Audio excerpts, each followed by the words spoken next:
John, మీరు ఒకసారి observe చేసినట్టయితే Elon Musk, Jeff Bezos, Ratan Tata, Ambani వీళ్ళంతా బిజినెస్ చేసి లైఫ్లో ఆ రేంజ్కి వెళ్ళిన వాళ్ళు.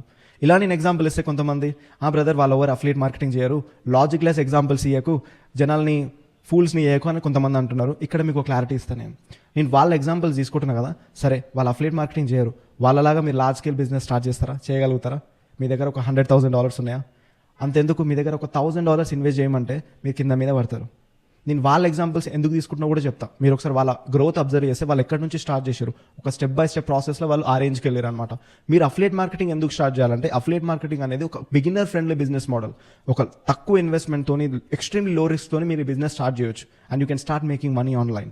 అండ్ వన్స్ ఇందులో కొంచెం సక్సెస్ చూసిన తర్వాత, అంటే ఒక $100,000 ఒక $200,000 ఎర్న్ చేసిన తర్వాత అఫిలియేట్ మార్కెటింగ్లో మీరు ఇక్కడ ఆగిపోకుండా ఈ బిజినెస్ నడిపించుకుంటే వేరే బిజినెస్ కూడా స్టార్ట్ చేయొచ్చు. You can start a new venture, right? So ఇలా మీరు స్టెప్ బై స్టెప్ గ్రో అవుతారు, ఆ రేంజ్కి వెళ్తారు. డైరెక్ట్ మీరు పెద్ద సీట్లో కూర్చోలేరు కదా. సో ఇక్కడ మీరు నెగిటివ్ కామెంట్స్ పెట్టే ముందు మీరు మిమ్మల్ని మీరు అడగండి, మీరు పొద్దున్న లేస్తే మీరు ఎవరి చేతి కింద పని చేస్తున్నారు, మీరు అసలు ఏం పని చేస్తున్నారు, మీ లైఫ్లో ఫ్రీడమ్ ఉందా లేదా, రైట్? మీరు ఇప్పటివరకు ఆన్లైన్లో $1 ఎర్న్ చేసినారా, $1 ఎర్న్ చేసినారా?